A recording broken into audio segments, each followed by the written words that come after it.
I thought I loved him. But then, in one moment, my love disappeared. And not after 1 year of therapy or after burning letters under the moon and shouting, "I choose myself!" Not.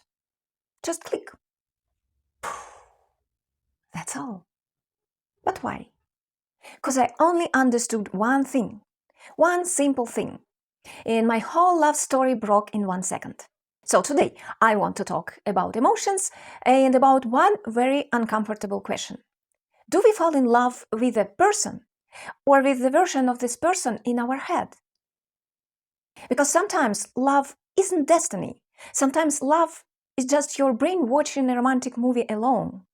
And you are the only person who bought a ticket. Today, the topic of my deep-sea and highly questionable lecture is emotions and how to fight them.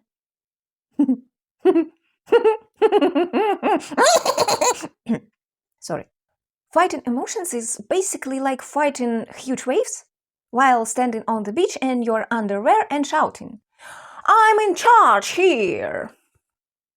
The wave, of course, will appreciate your confidence right before it flips you ass up, drags your face along the bottom, and fills your underwear with a ton of sand. So, I had one story. I fell in love. And not just, "Oh, he's cute, let's see what happens." Not. It was that classic dangerous kind of love. The kind where you don't just fall in love. You give the person the keys to your whole personality, but he didn't even ask for them. But you already gave them to him because, well, what if this is fate? At first, everything was normal. I looked at him and thought, that's it. This is him, the one. Other people existed too, of course, but only as background, like extras in a movie. The main camera of my inner film was always on him. My muscular prince. My brain was like, main character found, delete everyone else, free the memory, turn on the romantic filter, and wind in the hair. Even if we are indoors. Everything was fine. There was only one small detail. A tiny little nuance, about the size of a nuclear submarine. And naturally, I ignored it completely. My intention was like a spotlight, and it was shining only on him. That was the kind of euphoria where I sat at work and pretended to work. But inside my head there was a 24-hour TV show about him. No ad breaks. Or maybe there were ads, but like amazing performance. Like soft light, beautiful people around, wind blowing in the right direction, and I'm standing there, almost crying from happiness. And music, romantic music in the background. So basically, I was working, thinking about him. Sitting at home, thinking about him. Walking outside, thinking about him. Trying to fall asleep. Well, you get it. The brain wasn't sleeping. The brain was filming season 2. Don't switch. And that season in my head was amazing. Romantic, deep, beautiful shots, close-ups of hands and looks that say more than words. So the perfect set for later sitting on the floor and asking the ceiling, "God, why am I such an idiot?" But in real life, the movie had a different genre. Not romantic drama. More like James Bond, But Bond wasn't saving the world. Bond was always busy. He had to drive his mother somewhere, or clean his home, or go to the countryside right now, or say, "Darling, today I can't, but we will definitely go for a walk sometime. Maybe even next summer. If the planets stand correctly, and the mushrooms agree, and pigs fly." But he didn't disappear completely. That's the most insidious thing, He appeared. Sometimes we met. There were tender words, there was sex, there was closeness, there was that feeling of, well, I can't be imagining all of this, right? This is exactly how the brain hooks us. If a person disappears completely, you still have a chance to turn on your brain and forget him. But if he appears in small doses, your mind goes, "Oh, reinforcement! That means we keep waiting. Dopamine system is working, continue the show." I was hooked. 'Cause I'm mermaid. Almost fish. This was the only explanation. He appeared exactly when I was starting to forget his face. And my brain was like, screenshot updated, love extended for another 30 business days. Good time of the day, my dear land dwellers and lovers of hitting rock bottom of your own psyche. Here we explore the depths of our minds, dive into a swamp of different emotions, and then come back to the surface to breathe some fresh air of science. It smells. But I'm not a scientist, sorry, excuse me, and I can't promise that sometimes I won't say something weird, illogical, or completely off topic. I'm just a silly mermaid who entertains you mostly with stories. I'm not a neuroscientist with a PhD and a petri dish. So please understand me, hug me, forgive me. So I was hooked. Sadly, not a fishing rod. That would be easier to remove. A real James Bond movie, you know? Appears, disappears, appears, disappears, appears, disappears. By the way, he talked about love a lot. Just not about loving me. Details, details. The most interesting part was that he never said he loved me. But he talked a lot about his ex. They had broken up not long before, by the way. He told me how they used to dance together, how he was her partner, how well they danced, how much fun they had. He even showed me pictures of her. So this man was basically pushing his ex into my face, like a kitten into its own shit. And I was sitting there like, interesting, maybe this is trust? He's sharing his pain, so I must be important. No, darling. Sometimes when a man talks a lot about his ex, it doesn't mean you are important. It means his ex still lives in his head like it's her own apartment, and he gave you a folding bed in the hallway. Yeah, murky water, murky choice. So actually, he did say, I love you once. Once. I was lying with him in a tent and crying. My back was turned to him. Romance, forest, and mosquitoes, tears. The perfect set for a hard kind of happiness, you know? I was crying because I didn't understand. If a person loves you, why does he move away so often? Why doesn't he want to see me? Why doesn't he say he loves me? And he heard me crying and said, I love you. And what did the reasonable person inside me do? Correct. The reasonable person disappeared. Who needs logic here? Remove this extra function. I instantly stopped crying, turned around, started happily hugging and kissing him. Happiness, fireworks, little violence in the background. Do you hear? Nothing bothered me at that moment. Not the situation, not the fact that he said it only once, not everything he had done before. He said, I love you. That's it. Love. That's it. Stamp approved, paper signed, happiness confirmed. My gills knew it. Actually, my gills knew nothing. They were just floating in hormones. And you know what? It had happened to me only once before, and it was my first love. And as first love is supposed to be, it was unhappy simply because I was too young. And then I had always been the one to end things with people who loved me. But this time I was already dangerously close to 30. And then he left for another city with the words, it has to be this way. What magnificent phrase, you know? I cried over it for days. Again, I didn't understand what happened. How is this possible? Why does a person who loves me live and build no real life with me? Mystery of the century, fuck it. As soon as I was alone, even for 1 minute, I started crying rivers and basically watering the lawn with my tears. A couple of months later, he called me and invited me to live in that city, and also suggested that I pay half of the rent. And then I started to suspect something. His tone was cold and little rude. Something like, okay, if you want it so much, you can come, but please pay half of my life. It felt like he wasn't inviting me to live with him like a beloved girl. He was offering me a room with a nice roommate, with extra privileges. And then I finally understood something. One simple thought. Finally. In the end, I went to another city. But not to the city where he was. I was no longer stupid anymore. Don't rock the boat. I just went away to walk, clear my head, and understand why everything was screaming that he didn't love me and never loved me. But I was an idiot in glasses. Not rose-colored glasses. No, bright fuchsia glasses.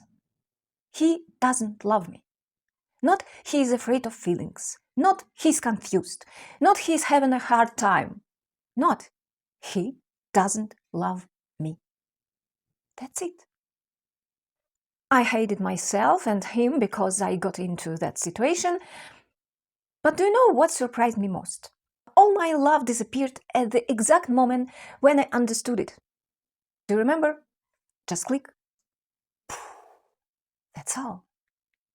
I'm telling you this romantic epic fail not just to complain about my ex. That would be too much honor, you know. I'm telling you this story because it shows something important. I didn't fight my emotions. I didn't defeat my feeling. I did almost anything. Only one simple thing. The topic of my deep sea lecture today is emotions and what the hell these fucking creatures are. I also wanted to add and how to fight them. But as you probably already understood, it's completely useless. We need to find another way instead. For some reason, we like to think that emotions can be negotiated with. Like, just stop being angry, just don't be sad, pull yourself together, wimp, don't worry, and so on and so on and so on. But later, I understood. Emotions aren't something you can simply make a deal with. They are an old system, and the system has no idea that you decided to fight it. You are like, I'm a rational person. And the brain is like, sure, nice joke. Here is anxiety, a fast heartbeat, and the thought that you are an idiot. Please sign here. When emotions already control us, fighting them directly is often useless. Like when I cried in that forest and I couldn't stop. Because emotions are connected with the limbic system. And from the point of view of evolution, this system is stronger than our sudden decisions. The neocortex and the prefrontal cortex help us plan, think, analyze, and use logic. But they appeared much later than the limbic system and older parts of the brain. Those older parts are responsible for survival, reactions, and emotions. And these old parts are stronger. Why? Because they are older. Like an older brother. Always right. Bastard. Because if they had been weaker, our limbic system, our ancestors would have spent too long analyzing the bear. Imagine like, okay, we have a large mammal in front of us, we need to assess the risks, make a plan, maybe do a SWOT analysis. And the bear is like, oh, hi snack. So ancient system usually gave us this plan. First run, then you can write an essay about your feelings all the time. Very simply, we can say that the brain has old and new part, very simply. Because the brain is not an iPhone, you know? It's not like, congratulations, update installed, now you don't fall in love with people who don't love you. I wish. I would buy that update. But no, unfortunately. The new part didn't replace the old part. It just works on top of the old system. So inside us, we have two systems at the same time. To be honest, more than two. But this division is only for simplification. One old system says, run, fight, hide, attach, survive. And one modern system says, let's talk about boundaries, goals, analysis, and healthy communication. And guess who wins during strong stress? Correct. That is why it's so hard to stop drinking from Monday, start running tomorrow morning, and stop texting your ex. For the old brain, sudden changes are not healthy choices. For the old brain, it is attention! They took away our usual source of comfort. Looks like this person wants to die. Bring back the candy and that horse on a white prince. Holy shit. Emotions helped us survive. Just like pain. Pain is a reaction to damage in the body. Emotions are a reaction to the meaning of a situation. Not to the event itself, but to what this event means to us. This is a very important thing. Put a mental anchor here, but not into your food, please. And emotions are often not our enemies. They are more like an alarm, like something is on fire somewhere. I mean, bad emotions, of course. But with good emotions, everything seems fine, right? So we fall in love, butterflies in the stomach, strong chemistry in the brain, non-stop pleasure. We constantly feel good emotions when we are in love. And even problems become easier to deal with. They worry us less, and it seems to us that we can handle everything when we are in love. Do you remember? These are good emotions, of course, but they can do us a very bad favor if this love is not mutual. Because the brain has been built for two main things since ancient times: to avoid pain, and to get pleasure. That's all. And because there is usually more pain in life than pleasure, our ancient brain will protect this pleasure until the very end, even if it means losing our self-respect. The ancient brain doesn't care about our self-respect, you know. It survived and got pleasure here and now. And it will happily build many strong mental defenses against reality, just so nobody touches its pleasure. This is how love addiction can appear. And sometimes it can be as strong as drug addiction, you know? And sometimes it's very hard to get rid of it. But we still really want to get rid of it because reality often breaks through all our mental defenses, and that it hurts. That it hurts and we feel terrible. And this, as you understand, is already about bad emotions and also about ambivalence. The brain deals with ambivalence even worse than with bad emotions. It shakes our mind harder than a Georgian driver shakes an old minibus on a mountain road. But it's still possible to get rid of these good emotions. Let's briefly go back to the idea that pain is a reaction to damage in the body. Emotions are a reaction to the meaning of a situation, in other words, to our interpretation. With pain, it's simple. You break your leg, then pain. It means the body says, fix it now. But the mind is more complicated than leg. It cares about questions like, is it safe? Does this match my expectations? Is my world falling apart? Does this threaten my value, my relationships, or my control? In the modern world, emotions became more complicated. We react not only to real danger. For example, a bear is near you. That is clear. A bear is real danger. I believe you know about it, right? If you see a bear and your brain says, I wonder what its name is, then either you are in a zoo or you have a very short evolutionary future. But we don't react only to danger that is here and now. We also react to what may become dangerous later. And we can thank our new brain for that, neocortex. It can plan, it can predict, it can imagine the future. Sounds useful, right? In real life, sometimes it just starts a channel called Disaster News 24/7, don't switch. For example, you made a serious mistake at work. Physically, you are safe. Nobody is hitting you with a stick. Here is no bear near you. But maybe you can lose your job. And the brain makes a prediction. I may get fired. If I get fired, I won't have money. If I don't have money, I will live under a bridge. If I live under a bridge, I'll get attacked by a flock of pigeons. That's it, the end, fuck! And emotions react not to the mistake itself. They react to the prediction. The brain makes a prediction and emotions react to the prediction. But there is a problem. The prediction isn't always correct. Very often it's just a wrong interpretation. There is a chain. Follow the thing. Event, interpretation, emotion. In this order. The weak part is interpretation. Of course, right, my little fishes. In my story, the event was simple. I met a person. My interpretation? He loves me. Result? I fell in love like an idiot. Interpretation depends on our mind. And many things affect our mind. Genetics, childhood traumas, self-esteem, life situation, and a million other things. Because the brain is not a stool, although sometimes it makes decisions like a stool. The brain is very complicated. Everything is connected. That is why saying to a depressed person, just don't be sad, is like saying to a person who sees a bear, just don't be afraid. Really? Is it that easy? Millions of psychologists and therapists are quietly crying in their offices right now and weeping tears with their diplomas. Looks like they have no work anymore. It doesn't work. But if you remember, I said all my love disappeared when I understood that he didn't love me. I didn't fight my emotions. I didn't fight the feeling. I didn't stand in front of the mirror in the morning and say, I'm a free woman, I choose myself, I don't text this asshole. I just finally changed my interpretation. I heard disrespect in his voice.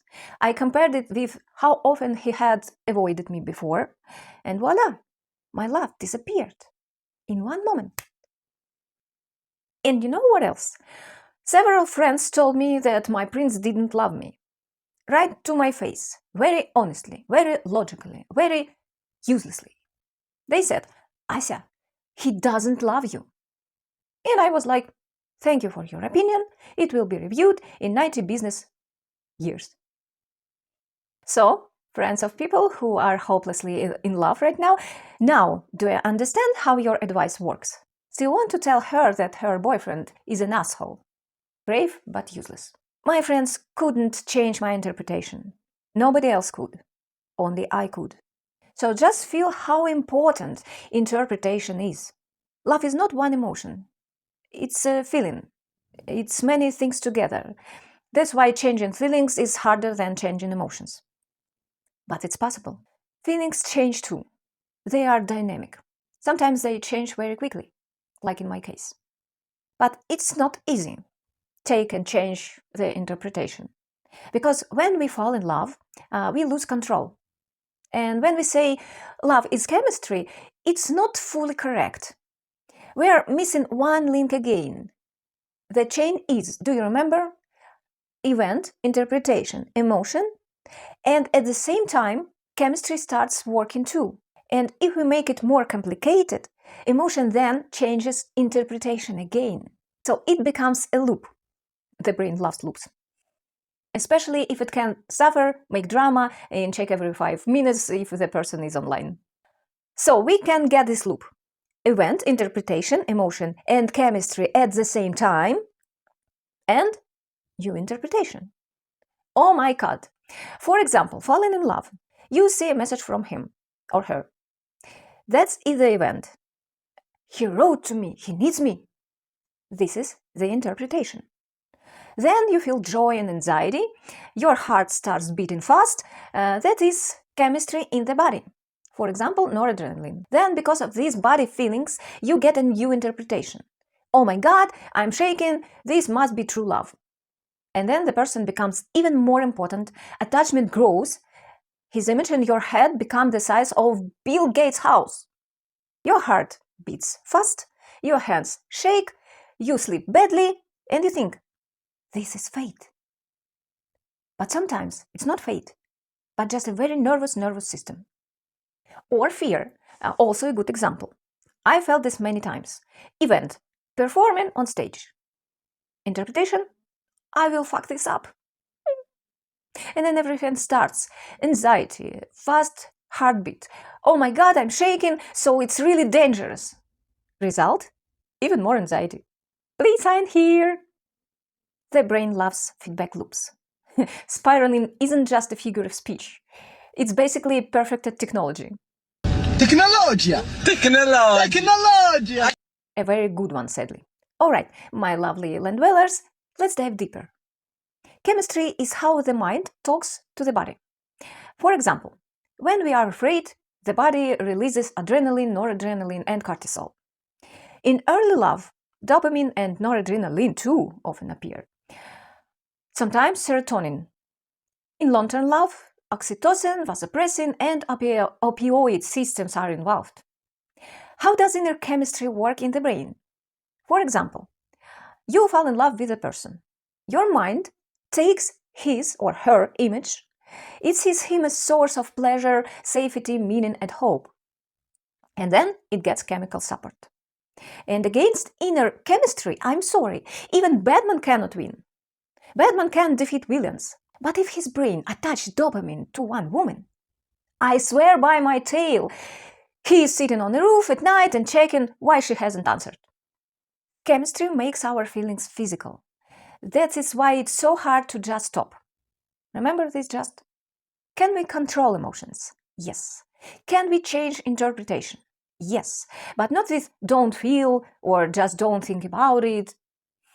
It just don't think worked. Humanity would already win against anxiety, insomnia, excess, and the wish to open the fridge at 2:19 a.m. Work starts not with violence against emotion. It starts with understanding. What happened? How did I interpret it? Why did my mind choose this interpretation? What can I check in reality? This is a really great question. Can I see this situation differently? And so on and so on and so on. So, if you don't want to get into awkward situation like I did, take care of your mind before it sends you on a chemical carousel with a one-way ticket. Emotions cannot simply be turned off. This is not a fridge. But they can be understood, and when you understand how the system works, it doesn't look like a magic curse anymore. You can actually start working with it. How to change interpretations and what to do with emotions, we will talk about it later. For now, remember the main theme. An event doesn't always create an emotion directly. Very often there is an interpretation between them. And sometimes, to stop drowning, you don't need to fight the wave. You need to understand why your brain decided it was a tsunami. And now, my dear land dwellers, I'm diving back into the deep waters of my home harbor. I need to feed and pet my favorite slimy cuttlefish. Otherwise, it will get offended and shoot black ink at me. I swear by my tail. If you liked this video, please like and subscribe. Help Red Cat Siren, it means me, survive in the dangerous waters of YouTube. The algorithm is hungry again.